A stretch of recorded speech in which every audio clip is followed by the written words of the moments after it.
As a newbie here with handpans and RAVs and other tongue drums, I'm looking for a stand. You would think that's something easy, but apparently it's not. I looked at all the stands that are out there and I'm just not happy with any of them.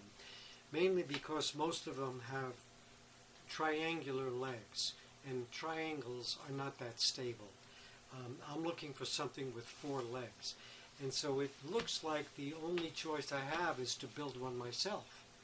I'll give you a little clip here from my previous video to show you what the problem is. Pan somewhere safe. If you just leave it like this and walk away and someone walks by, there goes your handpin on the floor. Okay, that problem is not only with a standing, when you're standing and playing, but also when you're sitting and playing. Here I have a triangular based snare drum with a RAV4 on it, and it looks like it's stable. I mean, you go like this and it's fine. Well, what happened one day, I was sitting here and I rolled by here to move up to my desk. The arm of the chair hit the RAV4 and it tipped it over and smashed it on the floor. Now you get a new RAV4 and it smashes on the floor. It doesn't feel very good. So I have to come up with something better. These stupid stands just don't work. There are some expensive 3-legged stands out there that would probably be good on a stage. Because on the stage you don't have a lot of people moving around, and they're probably adequate for that. They're easy, they're portable, you can fold them up and you can carry them with you. But here at home, I've got a small area to work in when I'm working on my drums. Sometimes I'm online looking for video courses and so forth. So I don't have a lot of room here, so I need something stable. And so that's what I'm working on. Since I can't find anything out there already built, which is a little frustrating, I would like to just go out and buy something, a nice stand, put the drum on it, and I'm all set. I don't want to have to go building things, but it looks like I have no choice. So I thought about it, I looked around online, I was looking for ideas, and I finally got a good idea. At least what I think is a good idea. I was in a doctor's office and I saw this woman, old woman, walking by with a walker. And it clicked on me. A walker is perfect. It's cheap. It's got 4 legs. It's stable. The legs are adjustable. So how do you mount a drum on this? Well, they sell trays. This is a standard walker today. This is a standard tray. You would think a standard tray would fit on a standard walker, wouldn't you? Well, it doesn't. Look. Doesn't work. Why doesn't a standard tray fit a standard walker? I don't know. Now, my mother had a walker when she was alive, so this walker is about 20 years old. This 20-year-old walker fits the stand the way it's supposed to be. Go figure. Why didn't they change these to fit the new walkers and they're making them for the old walkers? I don't know. It's a crazy world. So, what am I going to do with this walker? Oh, let me go back. If you have a flat surface here, how do you mount your drum on it? Well, I found a plant stand. See, they sell these at Home Depot. You turn it upside down, and if I mount it to this tray or something else, put some Tygon tubing on here to protect the drum, it's a perfect size to hold the drum. And then I can adjust the legs the way I want. So that's my idea. That's what I'm going to work on. Now, how do I get a good tray that's going to fit? Why don't I like this old walker? Because it's not foldable. It's very difficult to store. The new walkers fold very easily. So if you want to store it, it doesn't take up much room. That's what I like about the new walkers. However, I'm going to have some kind of a top. Well, I went to Walmart and I found this tray made out of real wood. This is a real piece of wood. This isn't that sawdust and glue junk that they sell. Now, if you go to a lumber yard or Home Depot to buy something like this, it's going to cost you twice what this tray costs. This tray was only $9.99 at Walmart. If you go and buy a board like this at Home Depot, it's going to cost you 20 bucks for a little piece of wood today. So what I did was I bought this. I'll unscrew the legs from it. I'll do some cuts on the tray so this fits on here. Then I'll put the plant stand on it, and I'll have a nice stable stand for my drums that aren't going to fall over if I bump into them. And I'll get back to you once I finish this and show you what it looks like, okay? Okay, I put it together the way I described previously, but before I get into it, let me say I'm putting some links below for some reviews to stands that are out there.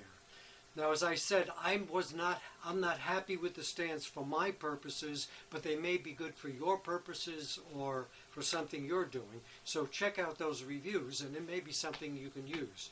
But I like the stability of the 4 legs as opposed to the 3 legs. There is a stand out there that has 4 legs. It's too expensive for my budget. I can build probably 4 or 5 or 6 of these for the price of one of those. So for me, I'm a little more budget conscious. This stand cost me approximately $60 to build, so it's very cheap. Okay, here's what it looks like. I have the plant stand mounted. I built a top for it, and this is very stable here. This you can bump into, and it's not going anywhere. It's a very solid stand. You can play on it. It's not going to vibrate.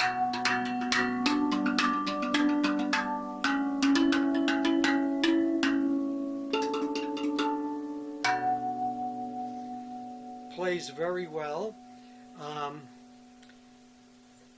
I'll show it to you in a sitting position too, but first let me go over the parts.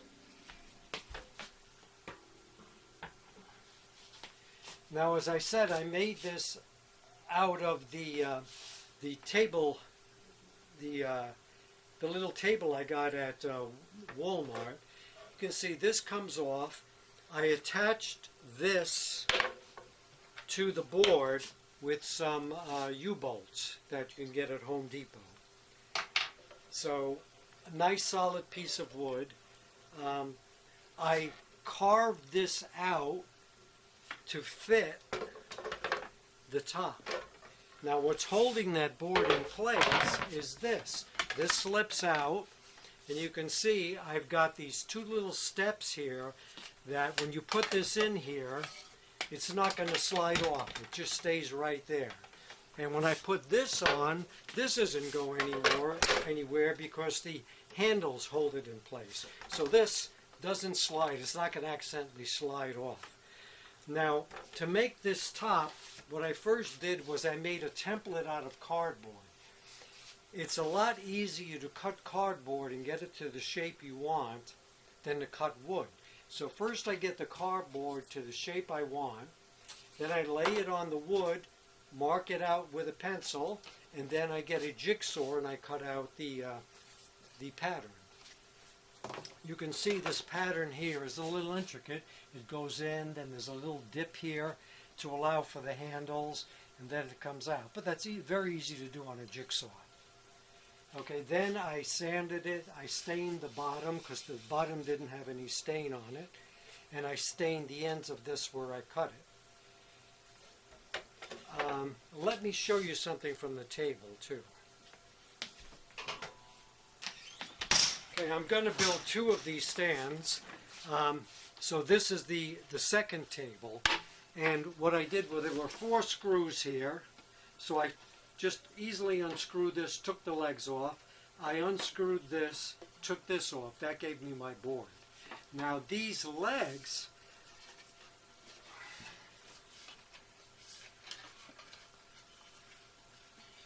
you'll see this piece here is attached to the leg, okay?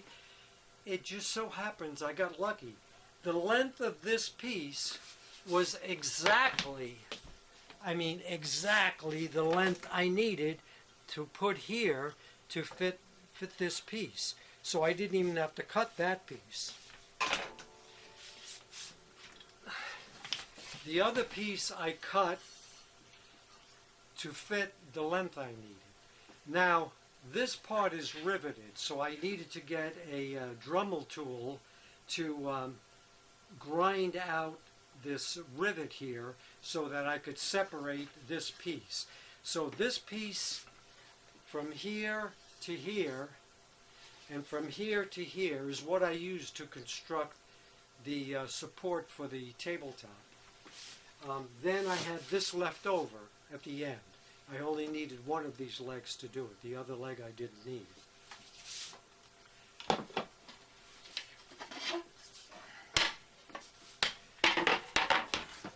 Now the pieces I had left over were the 2 I cut out with the jigsaw, and then these 2 pieces from the end. Now notice these are a different length. That's because the top of this walker is more of a trapezoid than a rectangle. So the front side and the back side have a slightly different length. So you have to make sure when you cut it, you're actually cutting it on the device, on the walker, so you can get the measurements right. Okay? On this piece,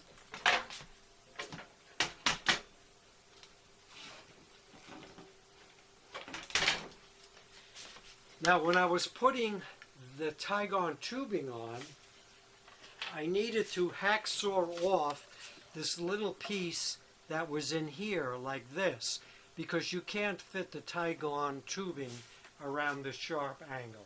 So by hacksawing this off, filing it smooth, getting this Tygon tubing and putting some lubricant in it, I used some Handpan oil as a lubricant, I was able to, with difficulty, slide this on. I had to wear a pair of rough gloves in order to get a good grip on it to be able to slide it on. It took quite a bit of strength to get this Tygon tubing to slide on. But once I got them on, it's just beautiful for holding the drum. And that's really about all there is to it. Let's see. On the legs, there's a little button here. You can remove these 2 legs right here, and this gives you a very good height for from here to here for a sitting position. Let me take that off and show you.